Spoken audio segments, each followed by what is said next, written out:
Wrestling fans around the corner, around the world, I'm Dan Marati. We're back for more Wrestling Insider Special Edition, beginning now. Wrestling fans, get ready for a weekend of the unpredictable as the Berzerker, John Nord, returns to MWF Studios in Melrose the weekend of Saturday, January the 22nd. Wrestling Insider Throwback Thursday tapings, live episodes, watch-alongs, cyber autograph signings, and more. Boston Wrestling Patreon fans can meet the Berzerker for free. For more information and mail order info, head on over to thebostonwrestling.com super site now. Don't miss the Berzerker, January 22nd. Wrestling fans, we warned you this day would come. Unfortunately, we're running out of original episodes of Wrestling Insider's Party with Marty each and every Thursday night at 10 p.m., but we're starting up that Indiegogo. You can help the cause. You can help Marty's show continue each and every week. Nobody does it like Marty. We had an incredible time with him at our 20th anniversary bash, November 13th at Memorial Hall here in Melrose.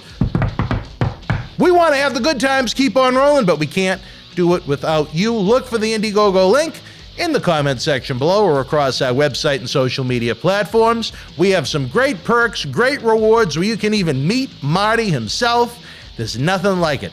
Since July of 2020, every week we've brought you the show. We need your help to keep on going. We tell you, without wrestling fans, there is no professional wrestling, and there's no better time to help the cause. Now, let's keep Marty rocking each and every Thursday night. Wrestling fans, on Royal Rumble Saturday, January the 29th, things are getting a little dirty. That's right. Joining us live in studio for the very first time will be our longtime friend, the legendary Zeb Coulter, a.k.a. Dirty Dutch Mantel. Dutch will be with us all weekend for Wrestling Insider tapings, Patreon watch-alongs, live episodes, and cyber autograph signings. Plus, Dutch will be watching the Royal Rumble with us. For more information and autograph photos, head on over to bostonwrestling.com. Wrestling fans looking for the perfect holiday gift? Discount VIP packages and tickets to Boston Wrestling Soul Survivor 10 Back to the 80s, Saturday night, April the 16th at Memorial Hall in Melrose, Massachusetts are on sale now. Join WWE Hall of Famer Jake the Snake Roberts,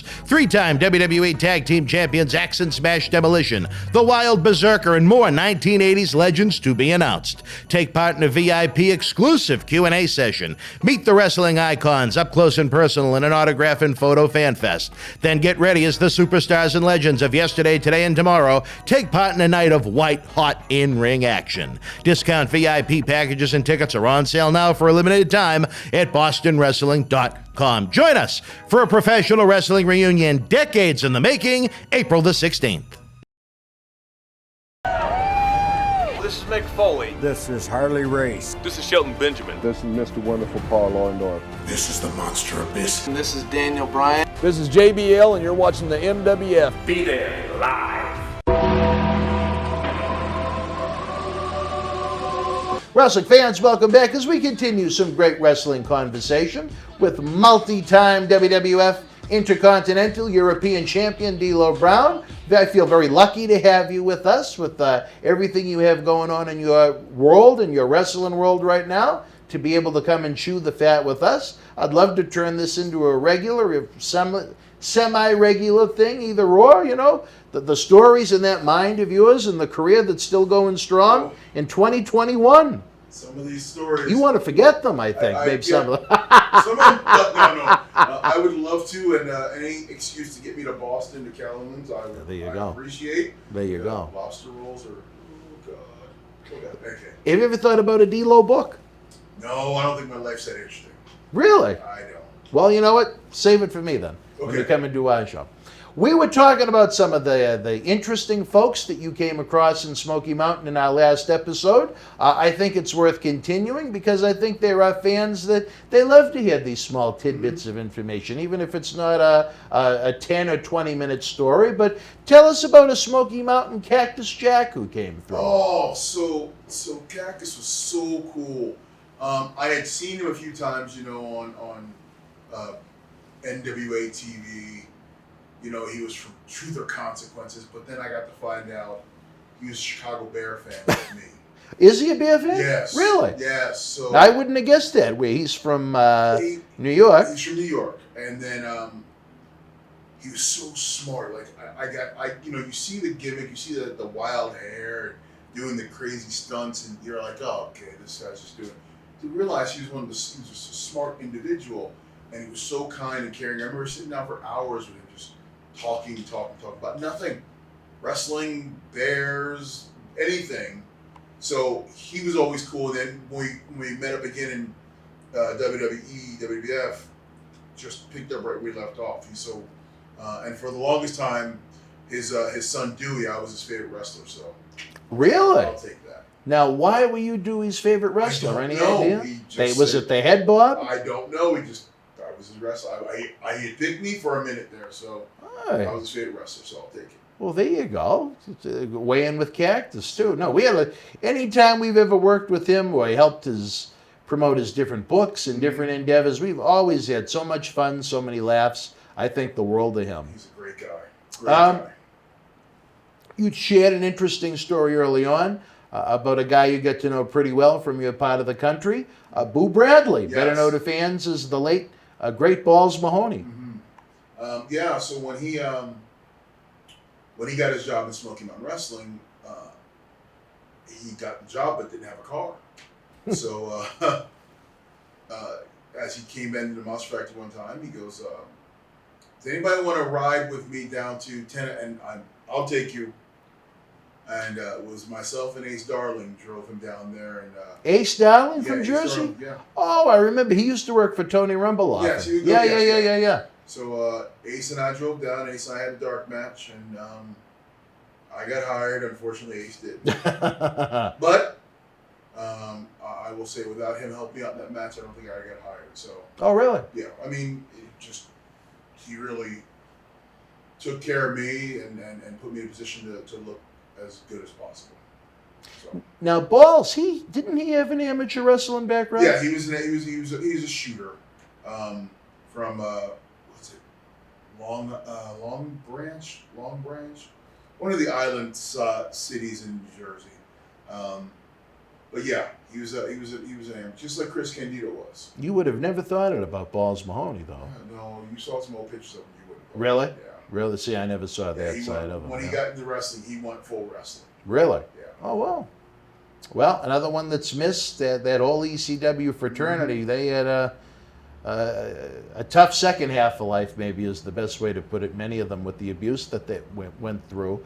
What I'm interested in, one of my favorite tag teams that I used to love to watch, Jimmy Del Rey and Tom Pritchard, the Heavenly Bodies. See, I didn't get really a lot of chance to work with them. Because they were going up to WWF. They were going up, and then when they came back, I moved on out of Smoky Mountain. So now Dr. Tom, I know extremely well. I am a big Dr. Tom fan. He's another one who's a good teacher for me. Because he came back and we got a developmental system, so we had talked a bunch. Mm-hmm. But Dr. Tom, I love Dr. Tom. He's got a great school down in Tennessee with Glenn Jacobs, and he's still loving business and training kids to this day. And you know what? We really didn't get into it much, but one of the great passions of mine to talk about is professional wrestling schools, where there are so many of them now, and it makes it almost easy, way too easy for guys to be able to break in. And it's almost turned it into the indies in a way like Little League Baseball. You know, you pay $100 and you're allowed to play 3 innings a game. And I don't think that's the way wrestling should be, or the way that it ought to be. I think it should be a way where, you have to kind of earn your way in it. Or if you don't have some kind of a special asset or a skill, not everybody should be allowed through the door. You know what I mean? I'd love to be the first baseman for the Boston Red Sox, but I walk with a cane. I can barely walk because of that car accident I was in with the Sheik. The Red Sox don't need me, Right. and neither does Major League Baseball. Right. I wish there were more people that looked at the reality of the situation. They say, look at yourself in the mirror. Would you pay money to buy a ticket to see yourself in that position? But for those that feel like they do, I wish they would get out of the comfort zone of wanting to be close to home, to a wrestling school 20 minutes away and saying, okay, I'm going to be a wrestler now. Almost like if you want to go to college. You know, you got to sometimes pack up your bag, go to a different part of the country, and get the best education possible. And I think when you have a school that's run by Tom Pritchard and Kane, why would you not want to learn from them? And I agree. And I think when you choose a wrestling school, one, look for somebody that has a track record of producing talent. Two, look for a company that's got connections at the next level, and or other companies where you can go get work. And three, look at the quality of the trainer. What have they done in their life? Not to say that if you've not made it to the top level, you don't have to do this, but it's a lot easier to learn from someone who's been there and they bring the lesson back to you. And there are good schools out there. You know, Dr. Tom and Glenn have theirs. There's a 3D Academy. There's Lance Storms' place. There's FSW out here in Vegas. And I'm not disparaging any school out there because I'm just saying those are the criteria I would look for if I were training today.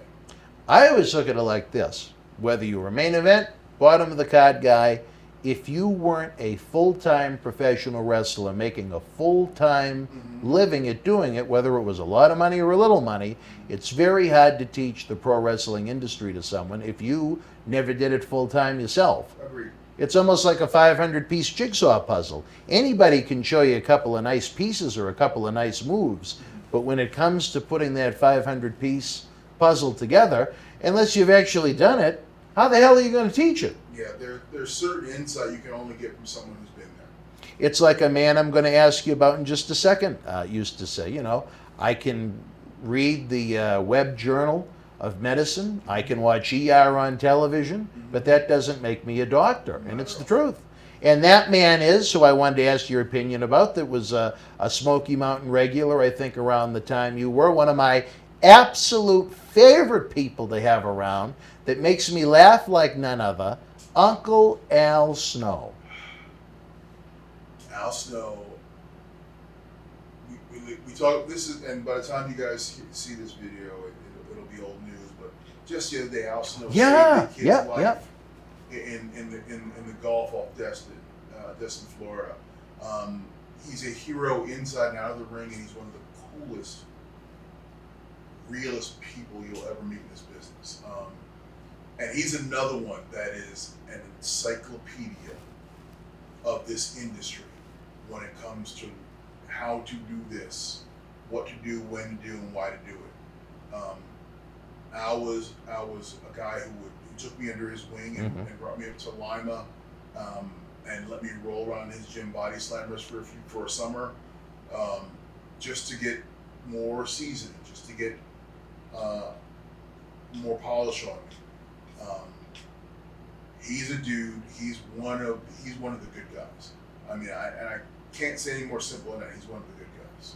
And not only does he have all of those positive traits that you just mentioned, I just think he makes wherever he is involved with wrestling a happier place.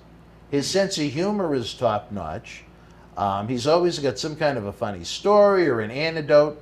I was actually mentioned in his book, even though the book publisher, the ghostwriter, spelled my name wrong, which I was a little disappointed about. But I'm just always happy to see him. He adds so much, just even beyond the humor and the comedy, like you said, the encyclopedia and the knowledge that is in his brain.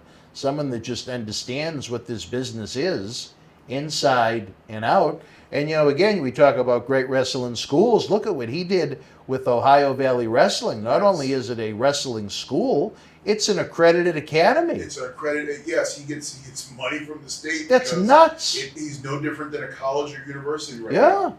And then he's still trying to produce talent there. He puts out a weekly television show. I mean, and, you know, add in all his other endeavors like Collar and Elbow. I mean, the shirts, yeah. Yeah, I mean, he's a man who found his niche and he's running with it. And then when I say Encyclopedia of Wrestling, this man never, like, there's a wrestling game called The Wrestling Game where if I give you a name like Tom Pritchard, then you got to start the next name with the first letter of the first name, so the next would be Percy Pringle. And then you'd have to go Paul Bear. Keep going. Yep. Never played it without Snow. Never. You'll never beat him. You can have the Google machine going, you'll never beat him. He knows. He just never forgets stuff like that. He was with us. We were lucky enough to have him WrestleMania week in Tampa when we rented a home and did something called Wrestle House, which was a little different. Interviews almost like what we're doing now, and just always a great time with Al. Always so fun, always so funny, but the educational experience that goes along with it. I can't put over him enough.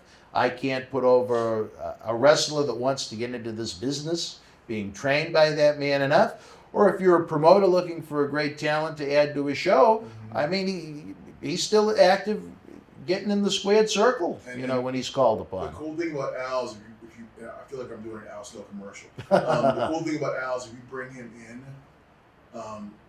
not only will he worry about his match, but he'll worry about your whole show. And if he sees something that could be run a little smoother, he'll try to give you a little point of light and go, hey, try this. And this is about the production of your show or how you're, on a bigger level. Al is he knows everything and he's willing to share that knowledge. So we were lucky to have Al when he was in charge of developmental for WWE at the time. We were lucky enough to have Al when he had the position you have now, when he was in charge of talent relations in TNA or now Impact Wrestling. So just a guy in very high up positions continuing to give back to an industry. He didn't need to take a Saturday when he was in charge of WWE developmental or a Saturday when he was running talent relations. You know the work that goes into that for a Major League Wrestling operation, but it just shows how much he loves the business. Yeah, and he doesn't have to, he wants to. Yeah. And that's he wants to for the love of this game. Yeah. And that's why he does it. That's why I love Uncle Al. But continuing through the list, I don't want to run too short like we continue to with so many interesting characters. Another guy we lost not too long ago, Tracy Smothers. Tracy. One of my first full-time matches in Smoky Mountain was against Tracy Smothers. First time I met Tracy Smothers, he was in the locker room punching lockers. Because he had just got off a plane from Japan. He had flown in. He just got off a plane from Japan, flew in. The check he got from promoter bounced, so he was mad. And then I get told, you're wrestling Tracy Smothers, and I go, damn. So I go up to him and I say, Mr. Smothers, I'm wrestling you tonight. And he goes, all right, kid, you call it tonight. And I went, what? Me? That means he wants me to be the lead. Right. I've been in the business about 12 minutes. He wants me to be the lead in the match. And I go, he goes, you comfortable with that? In wrestling, you never say no. Right. It's like, yes, sir, I'm good, but we went out there and had a great match. He was gentle with me and listened, and if there was anything where he would pick me back up and then let me he'd take the wheel from me, drive for a little bit, and hand me the steering wheel back, and it was awesome. And it was I love Tracy. I saw him not too long ago before he passed. Oh, that's nice. And I remember being in a convention with him about a year or so ago, and running across the room and just hugging him like I hadn't seen him in forever. So he was a good dude. I never really got to know him, but where I have a lot of respect for him was this. When ECW was in town in Boston, the Boston area, they'd let us come and we'd go in early and so on and so forth because we were indie people. But he would be always in the ring with the young guys before the shows, trying to teach them different things. And I don't think that was ever part of his job with ECW. No. I was told that it was just something he liked to do, that he wanted to do. He wanted to see everybody else get better. And I think that's the sign of a true pro and someone that really loves this business, that isn't just worried about what can I put in my pocket, but instead of what can I do to make everything and everyone better. And those are the types that you want to have around, It's a very common theme with that generation that we're still trying to give back to the next. Right. They were passing on the secrets and passing on techniques where the generation before them they didn't want to pass anything on. Right. They wanted everything to themselves. They held on to themselves. Yeah. Where this is the Rock and Roll Express, the Tracy Smothers and Jim Cornette generation. They were very giving of knowledge. You even had to ask sometimes. It was, here it is. Here's what I think. And then it behooves you to just keep your head on a swivel and just listen and learn. And that's how you pick things up. But they would drop knowledge all the time. And the best would be, in a car ride, a 3-hour car ride to the next town. Man, you don't understand the education you would get in a 3-hour car ride sitting next to Tracy Smothers. I think that, and I know Captain Lou gave us the signal for the break, but I think that's something that's missing from WWE nowadays. Even now that they're back doing house shows, they lack so many of the veterans of yesteryear. Mm-hmm. Who was there to pass along that knowledge? You're riding with guys your same age, same experience level, and so on and so forth. It's kind of a different universe, I guess. No pun intended. When I got there, I got lucky enough to be dropped with Ron Simmons. Yeah. And I tell everybody, if I got my college education with Jim Cornette and Smoky Mountain, I got my PhD with Ron Simmons. Because that's where, 4 hours driving in the car with Ron, breaking your match down. I remember one time I had a match, I can't remember where it was, and Jack Lanza was the agent. And the agent is someone who will help critique your match after you have your match, and here's what you did right, here's what you did wrong. So I remember going up to Jack Lanza going, hey, Mr. Lanza, can you tell me what you think of my match? And he goes, why the heck would I do that? And I go, and I was confused. I'm like, what do you mean? He goes, you got the best agent you're riding with in your car. Go ask him. And I went, what a compliment. And that's where Ron really started breaking my stuff down, and now going into the nuance of things and breaking down the little parts of stuff. So yeah, a lot of this newer school is missing that elder statesman who's willing to teach. Well, hopefully pro wrestling can get back to that again. I think, there's a lot of places for veterans where they can be inserted and have great value. If you're an NXT fan, you saw a short-term run for $1 Million Man Ted DiBiase, which I thought enhanced their show quite a bit for 2 months, however long he was around. Yeah, but in that 2 months, I don't know how much you talked to guys. He probably gave a lot of input back on the other side of the camera. So. And especially if it was a traveling tour at that point. If he had that opportunity to travel with some of the younger guys, imagine what they could have picked the brain of Ted DiBiase then. Mm-hmm. But different story for a different time. Right now, fans, we're going to take a brief time out. We'll be back with more Wrestling Insiders on the flip side. Stand by. Wrestling fans, we warned you this day would come. Unfortunately, we're running out of original episodes of Wrestling Insiders Party with Marty each and every Thursday night at 10 p.m., but we're starting up that Indiegogo. You can help the cause. You can help Marty's show continue each and every week. Nobody does it like Marty. We had an incredible time with him at our 20th anniversary bash, November 13th at Memorial Hall here in Melrose.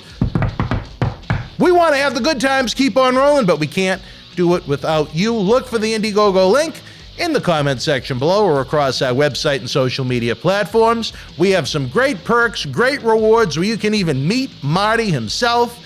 There's nothing like it. Since July of 2020, every week we've brought you the show. We need your help to keep on going. We tell you, without wrestling fans, there is no professional wrestling, and there's no better time to help the cause now. Let's keep Marty rocking each and every Thursday night. Wrestling fans, I'm Dan Marotti. And this is the man of the hour, Leo Rush. It's all over BostonWrestling.com and our social media. But Leo, brother, they got to check out some of this merch. They got to. Check it out, fans, right now available on eBay. You can add this to your collection. Support Wrestling Insiders and keep wrestling legends working on eBay. Get this WWE NXT TakeOver War Games 2020 11x14 limited edition autograph poster signed by everyone on the event, number 23 of only 100 made. Includes signatures from the Undisputed Era, Johnny Gargano, Damian Priest, Tommaso Ciampa, Timothy Thatcher, Io Shirai, Tony Storm, Rhea Ripley, Dexter, Loomis, and more. Comes with authentication hologram on the back of the poster. Also comes with mystery autographed 8x10 and an on-air shout-out from WWE Hall of Famer, Mr. USA, Tony Atlas, on Wrestling Insiders at your house. Get it now. Wrestling fans, get ready for a weekend of the unpredictable as the Berzerker, John Nord, returns to MWF Studios in Melrose the weekend of Saturday, January the 22nd. Wrestling Insider Throwback Thursday tapings, live episodes, watch-alongs, cyber autograph signings, and more. Boston Wrestling Patreon fans can meet the Berzerker for free. For more information and mail order info, head on over to thebostonwrestling.com super site now. Don't miss the Berzerker January 22nd. Wrestling fans, welcome back to Wrestling Inside. It's very happy to be joined by D'Lo Brown. And I think I've said that on just about every segment, but I think the conversation continues to flow like water. It's been great. I know we're not too far from the Hoover Dam. We're not too far from from Lake Mead. It's shrinking though. But anyway, it's a whole other story. But I enjoy having good conversation about wrestling. It's an easy thing to do. And I love the fan feedback, guys, as we continue out. If you're with us during the premiere of the episode, share your thoughts. The Super Chat button is always open to help us keep the lights on. If you're not watching during the premiere, leave the comments in the comment section below. Give the video a big thumbs up. Subscribe to the channels. All of these little things that I don't understand, but apparently it helps reach new fans. And I continue to believe that whether it was a fan of the 80s that gave up on it after that big boom, whether it was fans from the 90s that gave up on it after the Attitude Era, that may not be fans of today, I think that once they find talk shows like this, they're going to come to love them because there's just so much knowledge being presented by some of their favorites of yesteryear. So I think it's awesome that we continue to grow that the way we do. We just want to keep doing it because we hope it'll help with our live events now that, knock on wood, the live event business is going to start to come back in Massachusetts very strong again. And believe me, we need it with the amount of venues that we had rented that we're still trying to work out with, but that's a different story for a different time.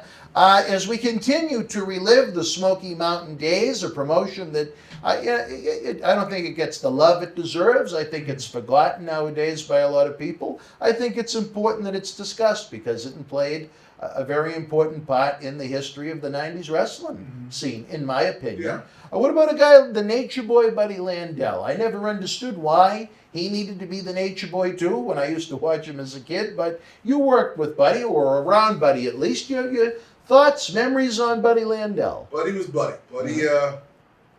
Buddy, he loved to live the life and live the lifestyle of the Nature Boy. I don't know why there was. I know how Buddy Rogers handed to Ric Flair, but I never understood why Buddy was the Nature Boy. But who cares? He was another one who had a bunch of knowledge about the business, and it took a little more for him to share it, but he would share it. But you had to earn the right for him to share it with you. Like he had to see you in the ring working, and if he deemed your work acceptable, then he would share knowledge with you. But he wouldn't give it to everybody. Smart guy? But yeah. Very smart about the business.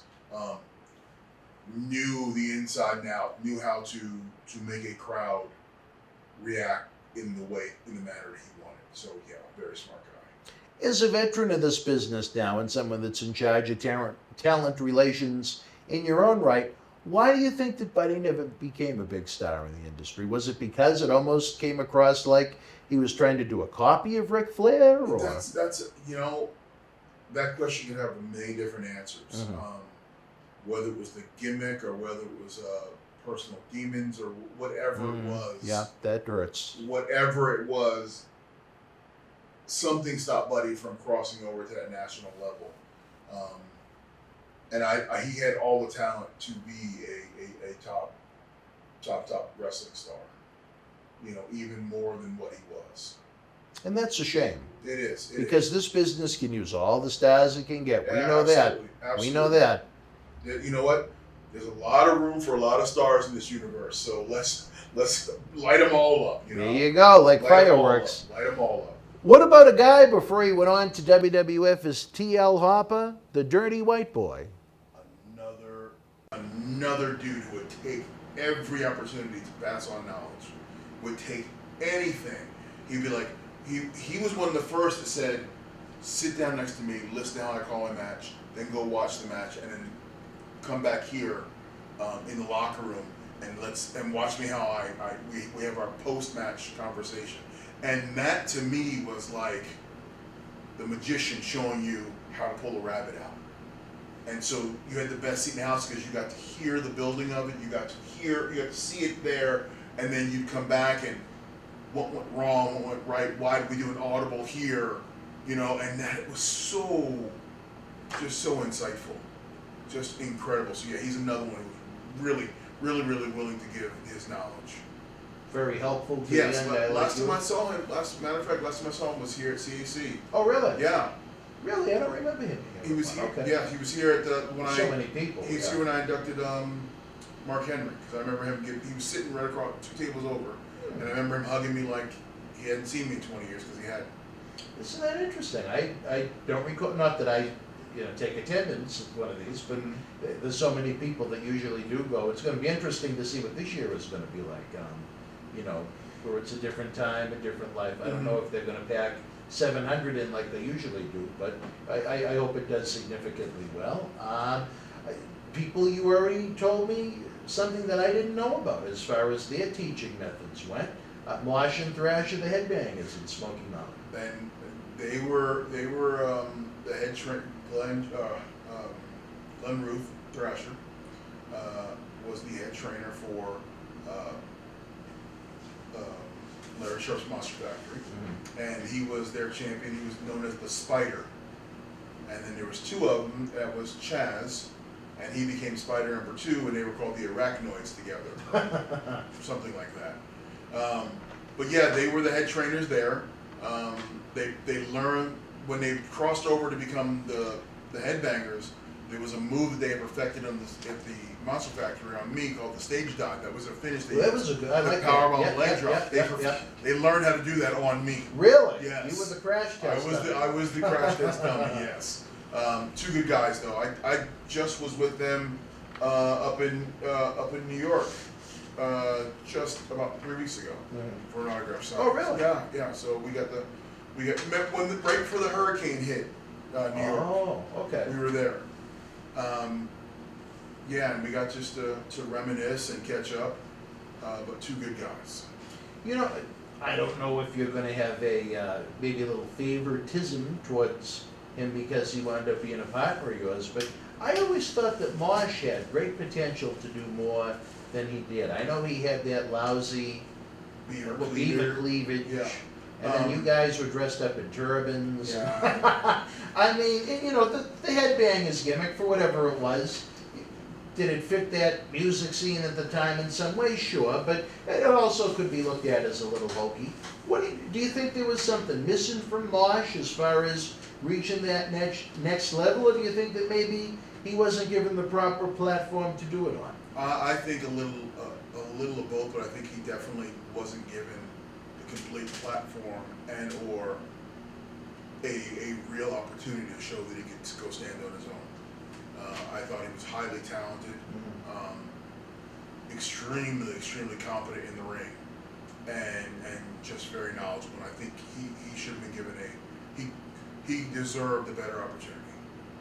And didn't he go on to play?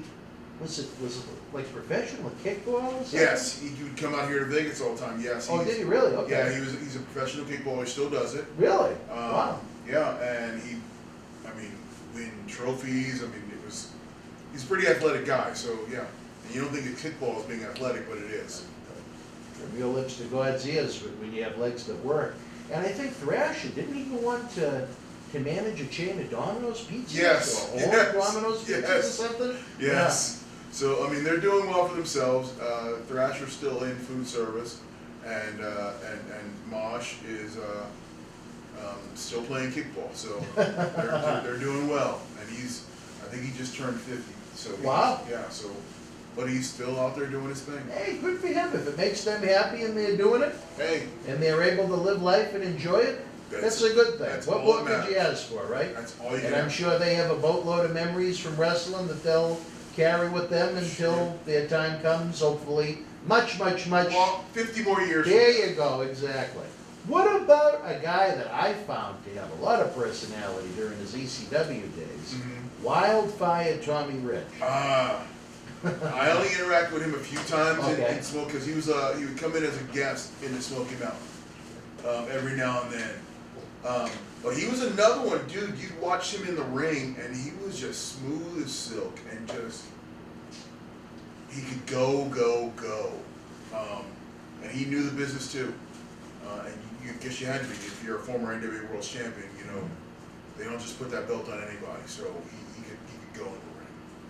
Yeah, former NWA World Champion. That carried a lot of credibility. And when he held that title, that belt had a lot of prestige wrapped around it. That was the World's Championship.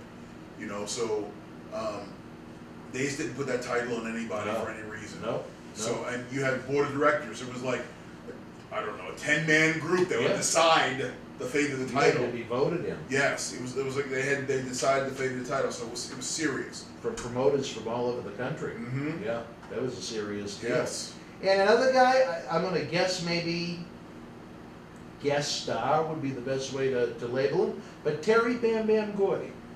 I got to see him a little bit when he came back as the henchman. Remember when he came back to WWF and he wore the Execution. The Executioner, that's it. But he was not the same old. He wasn't the same Terry Gordy he was when he was younger. So I didn't really get to meet the Terry Gordy. I've heard a ton of stories from Michael Hayes about Terry Gordy, and I got the benefit of my time in Japan. I got to see a lot of video of him over there doing work in Japan, but I never got to really get to know the real Terry Gordy. And that's a shame because at his peak, my gosh, and I think he broke into the business when he was like 15 or 16, but he was so big. He was 15 or 16, but he was 6'5". Right, nobody knew. Yeah, he looked like a grown-ass man. It's too bad he fell into the vices he did. I remember Percy told a funny story where I guess he sat next to an elderly lady on an airplane. I know the story. I think it was the blue one, Percy. Yeah. As I remember the story, like they were trading baseball cards or something. As I remember the story, he's sitting there, and I think he's in first class, and the lady's pulling on her head, and Terry looks at the lady and goes, "Can I have one of those?" And she looks and goes, "This is my blood pressure medicine," and he goes, "Thank you." And that was it. What a and it's funny to laugh at now because the poor man is deceased and left us early, but just some of the crazy anecdotes that go along with some of these people that we've worked with and met and have come into our world at different stages at different times, and just a hysterical story, especially coming, I don't know if you heard it from Percy, but I heard it from Percy. Yeah, I've heard coming from Percy. With that accent, it just that was one that always made me laugh. I've heard that story from Percy. I think it was the blue one, Percy. What about an interesting story that I couldn't find a lot of background on, but July 1995, I think he was still there. Tracy Smothers and his girlfriend turned themselves in to the police for aggravated assault against Ricky Morton's girlfriend. And then for whatever reason, 3 days later, Morton wound up getting fired. Do you remember, was there some kind of real life drama going on, Days of Our Lives? I was not in Smoky Mountain. Oh, you weren't there in 95? No, I was already off to Puerto Rico, I believe. Because, no, 95? 95 might have been, was I there? Huh. I think you were, from my research, not to say my research is perfect, but. It all starts to blend together. Right? No kidding. When you start to get the decades wrong is when you know. Because sometimes you know the year, you have the right year in the wrong decade. Yes. 93, no, it was actually 2003 or whatever. That's when you was back. Yep, that's when they all blend together. I don't remember that story, but I probably could make a phone call and get that story. There you go. But for them to get rid of Ricky Morton, whatever it was, must have been pretty serious. That would have been a big thing. Yeah. That would have been a big thing. Yeah. And if I were there, I probably just didn't pay attention to it, or I didn't know the inner workings, and one day Ricky was gone. Yeah. Sometimes you find out after the fact instead of during it. So, what about a big Smoky Mountain event called the Super Bowl of Wrestling? yes. From August of 1995. It featured a cameo. You talk about a cameo of cameos. The World Wrestling Federation Intercontinental Champion Shawn Michaels at his peak, competing in Smoky Mountain. And along with that, it also featured an appearance by a man that, you talk about demons, that joins us every Thursday night on Wrestling Inside his Party with Marty Jannetty himself. Both men had some really solid matches on that event. It helped Marty get his job back with WWF that fall. It helped Marty get his job back with WWF and helped Buddy Landell get an opportunity with WWE because Buddy Landell wrestled. Yeah, he had that short run in late '95. Yeah, and into that '96. was a product of him having that match with Shawn Michaels and both of them turning it out and rocking Knoxville. So that's what got him to get looked at to come up there. So that was a really good night. I mean, that building the Knoxville Civic Coliseum was sold out.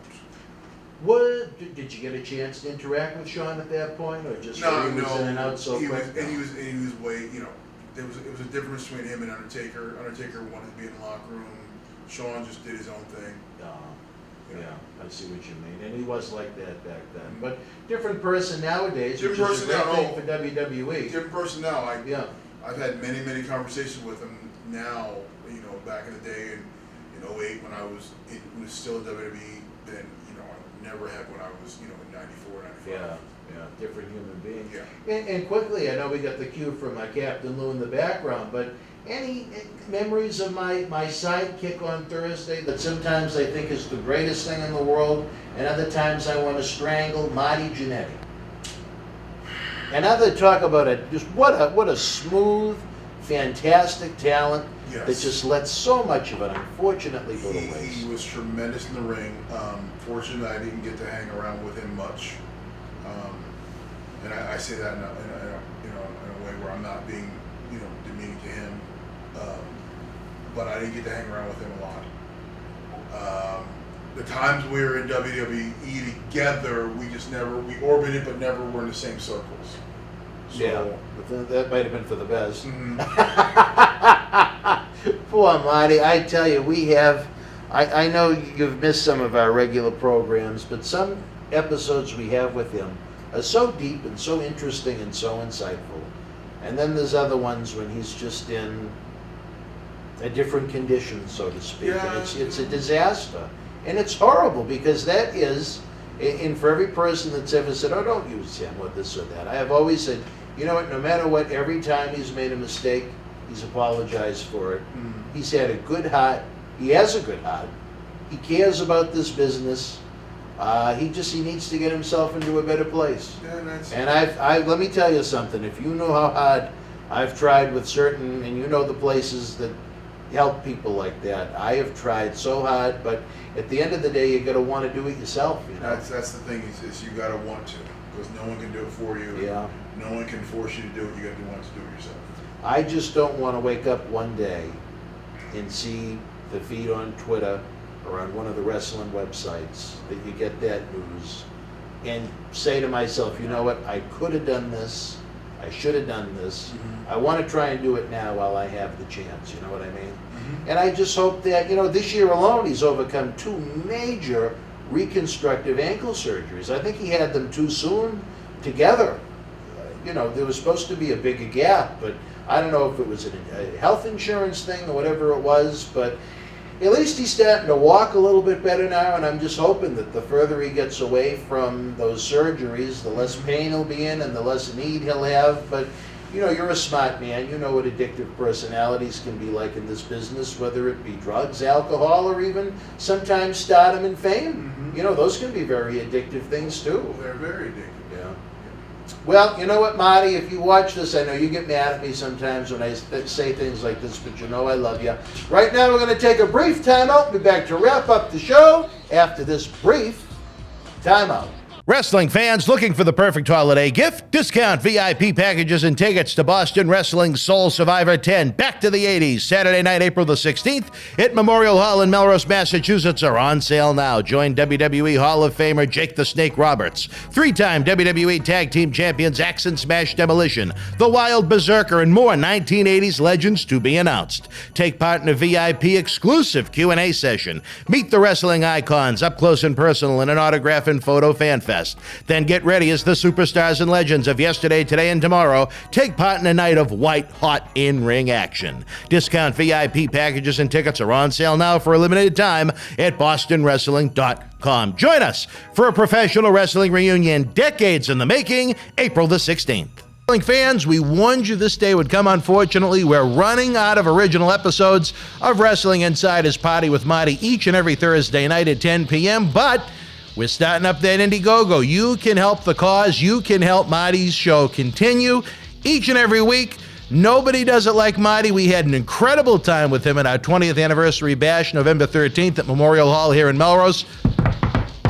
We want to have the good times keep on rolling, but we can't do it without you. Look for the Indiegogo link in the comment section below or across our website and social media platforms. We have some great perks, great rewards where you can even meet Marty himself. There's nothing like it. Since July of 2020, every week we've brought you the show. We need your help to keep on going. We tell you, without wrestling fans, there is no professional wrestling, and there's no better time to help the cause now. Let's keep Marty rocking each and every Thursday night. Wrestling fans around the corner, around the world, I'm Dan Marotti. And I'm Mr. USA WWE Hall of Famer Tony Atlas. The road to WrestleMania has begun. Wrestling fans are looking to add to their man caves. You got to see what we have in the eBay store. Check it out. Arguably the greatest professional wrestler of all time. Get this limited edition collector's autograph print personally signed by two-time WWE Hall of Famer Nature Boy Ric Flair, inscribed 16 times for each of his recognized World Championship reigns. One of only 50 made direct from our friends at WWE. Also signed by original artist Rob Schamberger. Help keep wrestling legends working. Get this awesome Ric Flair collectible for your wrestling collection now. Wrestling fans, on Royal Rumble Saturday, January the 29th, things are getting a little dirty. That's right. Joining us live in studio for the very first time will be our longtime friend, the legendary Zeb Coulter, a.k.a. Dirty Dutch Mantel. Dutch will be with us all weekend for Wrestling Insider tapings, Patreon watch-alongs, live episodes, and cyber autograph signings. Plus, Dutch will be watching the Royal Rumble with us. For more information and autograph photos, head on over to BostonWrestling.com. Wrestling fans, welcome back to Wrestling Insiders as we continue this interesting conversation. We've been talking a lot about Smoky Mountain, but like all great things, even these talk shows, they do come to an end. October the 14th, 1995, Defiance, Ohio, D'Lo Brown and the Dirty White Boy. The end of D'Lo Brown and Smoky Mountain Wrestling. Tell us about it. Well, it was time just for me to move on. The New Jack and Mustafa had gone up to ECW, and I didn't go with them there, and it was time for me my time in Smoky Mountain to come to an end because Cornette just really couldn't keep writing stuff for me individually. So I had my last match there. I went up to Lima, Ohio, spent a little time with Al Snow at Body Slammers, and that led me to Puerto Rico, which led me to come back home to Puerto Rico, reconnecting with Jim Cornette, and that's how my time in WWF started, when he suggested me for the Nation. So going into this match in Ohio, you knew? Oh yeah. It was already understood that I was going to move on. This was going to be my last match. Did you see the writing on the wall at that point, that within 2.5 months later that there would be no more Smoky Mountain Wrestling at all? No, not at all. Oh, really? No, really? I mean, I knew Jimmy was splitting his time up north and there, but I always thought he would have his pet project. But I think it just got a little too overwhelming being up there with Vince, and he got deeper and deeper in the office up there, which required more and more of his time. So it's not like you could go run a separate territory with the limited amount of time that he had. So, but no, I didn't see Smoky Mountain going away. Shame that it did. I mean, a company that I guess at the end of the day, when the history books are written, it had 4+ years. But look at the great veterans that worked there. Look at the talent that it churned out, that went on to have great major league promotions, great major league careers, I should say, yourself included, in the major leagues. How do you think Smoky Mountain should be remembered in the end? I think it should be remembered as territory that was ahead of its time. It was trend-setting, it was cutting edge, and you put it appropriately. It churned out an inordinate amount of talent that were used on the national, international level, and there's still years to come of it. I mean, there's still talent out there that went through Smoky Mountain, and now they're giving back. We're giving back to the business now. So I think Smoky Mountain will live on forever. It'll go down as history as no different than Memphis, no different than ECW, no different than any other territory that was out there in terms of its influence and what it did for the business. You see the pundits online sometimes that attack Cornette when Cornette makes one of his infamous statements on his podcast. Well, what do you know about wrestling? Your promotion went out of business in 4 years, and so on and so forth. I don't think they truly grasp what it was that he produced. I don't think they grasp what he produced, and I don't think they know what it's like to, or have a clue what it entails to put on a promotion that produces weekly television, that tours an entire region of the country, and you've got 40 people working under you, and you're producing talent that keeps getting taken away when you're getting at their height. So I don't think it's fair for anyone to say he doesn't know how to run a promotion. No one ever says that about Paul Lee, and ECW went out of business. Right. Yeah. So, ECW went out of business. And no one ever says that about Paul Lee. I think it's just, some people just, they're so adamant that they don't like his positions and opinions on things. But I think your Paul Heyman analogy is perfect. I mean, he's looked at as a creative genius, and that company may have had a little bit of a longer run than Smoky Mountain did, but at the same time, it was what it was. I mean, if Smoky Mountain was ever able to get a national TV deal or a video game contract that was worth a lot of money like ECW did, could have had a longer run, Could have had a longer run. I just think that you have to put Smoky Mountain in its place in history of this business and know that it was an important territory and meant a lot to a lot of people. And I don't think, again, that these experts online realize how dead the industry was at that time. Yeah, like WCW was producing shit television, let's be honest. It was rather boring. They were trying to recreate an 80s Hulk Hogan when Hulk Hogan was 10 years older. WWF was in the middle of that ridiculous steroid scandal where the government was trying to make it out that Vince McMahon was turning Titan Towers into a steroid distribution center, which is absolutely insane and ridiculous, and they wasted years and millions of dollars of taxpayers' money trying to attack him after what happened with that Dr. George Zahorian that was, guilty of the things he was accused of. But it was a tough time for the business overall, never mind one of the last of the Mohegans for a regional territory. Yeah, if the big guys couldn't do it with millions behind them, Yes. how were the small guys supposed to do it? Yeah, and interest in wrestling was drying up at that time, and Big time. would not turn around for another 2 years when Attitude popped Right, off. in the Monday Night Wars and so on. Yes, and but so I mean, forth. it was the doldrums of that cycle. That was a down period of wrestling. In '92, if you go back and look at the WWF roster from when that year began to when the year ended, it's amazing at how many of the top guys left. Hogan, Piper, Warrior, Davey Boy Smith, Texas Tornado Kerry Von Erich, Legion of Doom, Superfly Jimmy Snuka, Sid, when they brought him and gave him the monster push. I mean, you're talking about the majority of your main event talent. Yeah, you're talking And in the top end, names. look at the positives that it did. It gave Bret Hart a chance to be Yes, a top guy. yep. It gave Shawn Michaels a chance to be a top guy. So in almost every situation, sometimes in the moment when it looks really bleak and really bad, sometimes when you see how it comes across in the future, some good came out of it. Yeah, I mean, you look back on it and you go, it didn't bode well at first, but then it worked out in the end. Yeah.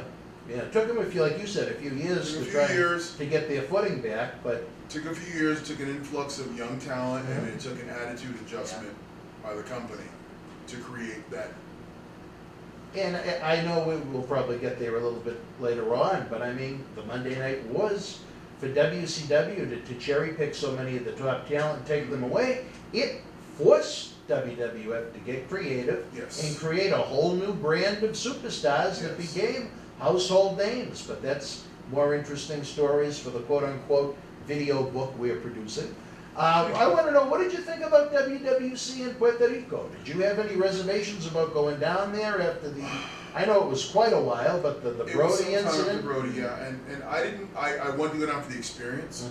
I wanted to go down and see what it would be like to, actually live in a foreign nation, which is, it's America, but they speak, So you lived down there full time? Yes. Okay.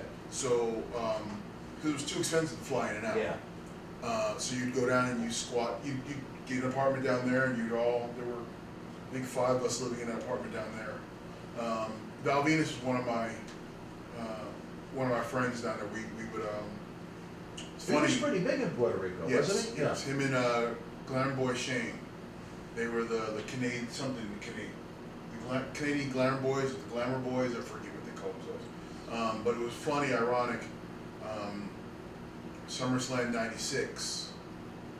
Val Venus and I are sitting watching SummerSlam, wondering what it would be like to be there. And SummerSlam '97, we opened the show up in Madison Square Garden together. 98. 98. No, 98 was 98. 98, Highway Yeah. to Hell, yeah. Yes. I get my times mixed up. Well, you were in the right decade. Like I was we said. at least I didn't you're go in the wrong 2007. But I wanted to go down for the experience. I thought that working 4 nights a week would help me out and help kind of polish me out a little bit more. And I wanted to learn another style, because it's one thing being a heel in Tennessee, it's one thing being a heel in Chicago, it's another thing being a heel in Puerto Rico. And so I needed that experience and to feel that, and that helped really get me ready for when I eventually went to WWF later on that next year. Now, for such a small island, for them to be able to run 4 times a week, well, that says a lot about their passion about the industry. Oh, yeah. Was it almost like a Memphis? Was it the same cities each week, or was it a You would rotate? have tentpole cities like Cagua, San Juan, Bayamon. Then you'd go over to San German on the other side of the island. But then you would rotate around. Like, you'd not always work the big arena. You'd work the small. You would never work the baseball stadium. You work the small Right. arena. So you would rotate around, and you would run similar cities. But you would always you would finish up something big in San Juan. So like the big show of the month would be in one of the San Juan stadium, one of the big ballparks there. Did you ever feel an element of danger, like I've heard Oh. Tony Atlas and Dutch Mantel talk about on this show? Every time, literally, you'd be told as a heel, don't go near the crowd, don't go near them at all. And if you ask why, because they would have knives and they would gut you. That's some heat. That's really, and as a heel, you didn't want to be out in public too often, because Right. if you're out in public, You're all alone. you're all alone, Yeah. and you're in their world, and there is no, hey bro, it's just TV. It is real.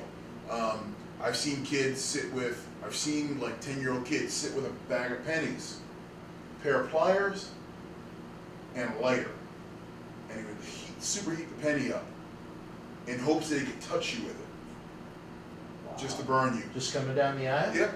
Wow. I've also seen a kid, I remember asking this story, a guy named Hurricane Castillo, big heel down there, generational, his family is like well known in Puerto Rican wrestling. And so I see this kid, and he's got a crate full of rocks sitting in front of the arena, and there are cups there. And I go, Hurricane, what's he doing? He goes, that kid, he's there every time. He sells cups of rocks for 25 cents. So then you would take it into the arena with you. The security at the arena didn't care? No. There was no security? There was security. It was an entrepreneurial ship. That's, and the security didn't care. You were a heel. That's what you do. You go to the ballpark, and when you enter, so I love doing ballparks because they were far away from you. The only problem is they would be right above you as you walk through, and there are times that you'd walk through, and if you walk through slow, they would dump cups of pee on you. Was it, I know it was Puerto Rico, I'm not sure if it was WWC or IWA, but wasn't there one of the ballparks where the kids would climb the trees and they'd hum rocks at you from the trees? Oh, that's any ballpark there is. They would climb the trees, climb the fence, get on top of a building. Yeah. How long did you stay there altogether? I was probably there about 6 months or so. Yeah, I think I went from summer to Christmas. I came home for Christmas vacation, And that was it. and that was it. And I went to I started WWF January 7th of '97. Did you get to know my buddy Carlito at all? Oh, Carlito was a young kid selling panadillas at the cantinas down there. So I only knew of him as a young kid. I got to talk to him more older when he finally made his way up. He's such an easygoing guy. I think the world of him. Did you see him in the Royal Rumble this year? Yeah, it looked great. Imagine if he was in that kind of condition back when he had his big run in 2004. When he came back, I thought they were going to keep him and sign him and bring him back. You want to know how I know they weren't? Next night on Raw, they did him and Jeff Hardy against Jackson Riker and Elias. Mm-hmm. And Khali hit his finish, and instead of going for the pin, he tagged Jeff Hardy and went and hit the heel on the other side of the ring. If they were going to keep him, he would have got the pin. Yeah, true. But it is what it is. But, I love Khali. I'd love to have him back. We've had a lot of fun over the years with him at our live events, and even one time in the TV studio. Fans, I say to you, if you've had a good time, you're watching the premiere, chat away. Let us know if you want D'Lo to come back. The Super Chat is rocking. If you want to help us keep the lights on, give us a thumbs up. Subscribe to the channel. It's absolutely free. Over 2,000 free videos. And it lets something known as YouTube algorithms know you like us. So they'll reach out to more wrestling fans of yesteryear and get them involved in everything we do. I know there are millions of fans that have no idea we exist, believe it or not. But I think once they do, they're going to come to love us. So for my partner in crime, D. LeBron, I am Dan Marati. We will see you next time. Until again, you and yours be well, stay healthy. Good night from Sin City. Thank you for joining us. Please give the video a big thumbs up, leave us a comment, and subscribe to the channel to enjoy more great content. Don't forget, you can help keep wrestling legends working. Check out our eBay store and join the Boston Wrestling family at patreon.com/Boston Wrestling so we can produce more in-depth shoot interviews.